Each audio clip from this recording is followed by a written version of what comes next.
Hello, I'm Richard Hooper and this is SAT TV. Now I'm here at Global MilSatCom where I'm pleased to be joined by Dr. Rajeev Gopal of Hughes.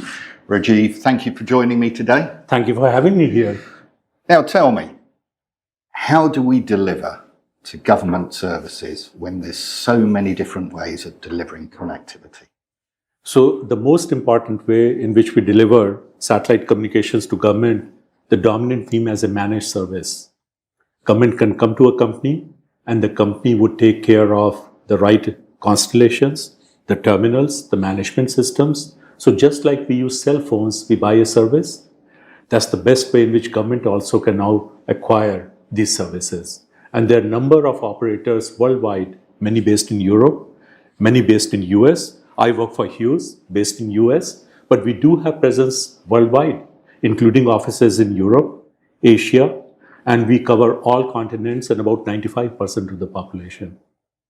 So when you're managing these services, a lot of it's to do with smart software. Absolutely. How does that work? So this we realized about 2 decades ago. So we saw that these capabilities exist, but it takes effort to put them together. So we said, why don't we put it together? And instead of selling hardware, we will sell services. And that requires an operation center, that requires automation. All that is possible with software. So this automation helps us leverage different constellations, other comms transports, and make sure that if something is broken, we proactively detect it and fix it. So that the end customer is focusing on how to run their applications, as opposed to worrying about how the application bits are being carried from point A to point B. So the role of NOC, Network Operations Center, and all the software which goes into monitoring the network, isolating problems, providing capacity plans, configuring, all that is automated.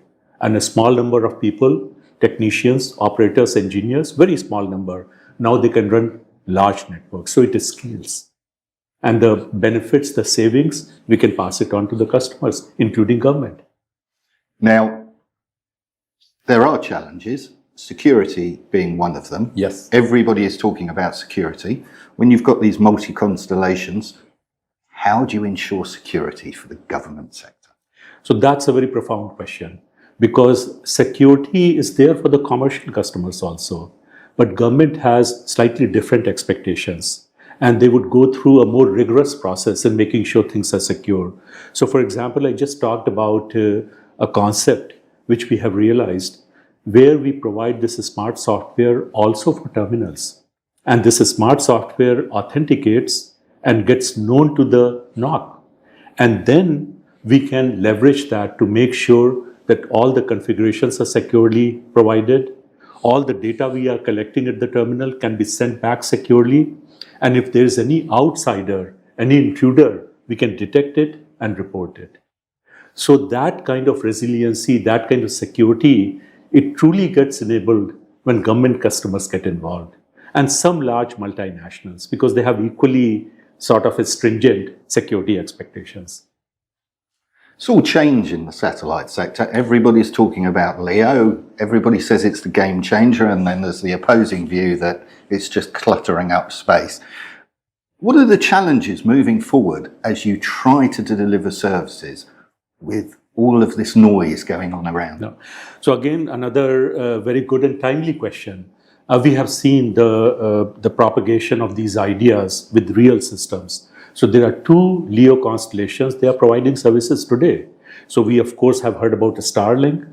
There's another player, OneWeb, which is based here in Europe, OneWeb, and they merged with Eutelsat. So these constellations, they can enable new type of services, because LEO satellites are a lot closer to Earth. So the delay is a lot smaller compared to GEO. GEO, on the other hand, they have very good advantage with respect to price, cost per bit, because we can come up with 500 gigabit satellite.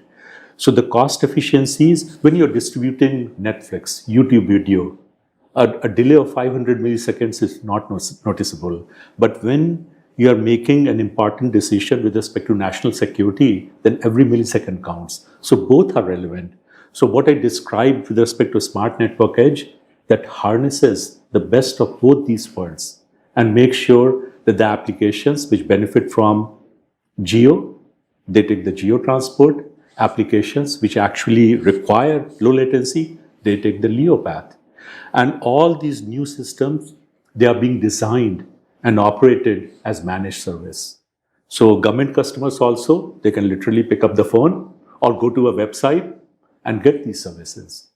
So this combination of multiple constellations, it doesn't stop at a space. So we as a company, we are merging with Dish, which is a modern 5G provider in US. So this comms, it literally covers the surface of the earth, LEO satellites and geo satellites, everything in between. Rajeev, thank you very much. Pleasure is mine. Thank you for having me.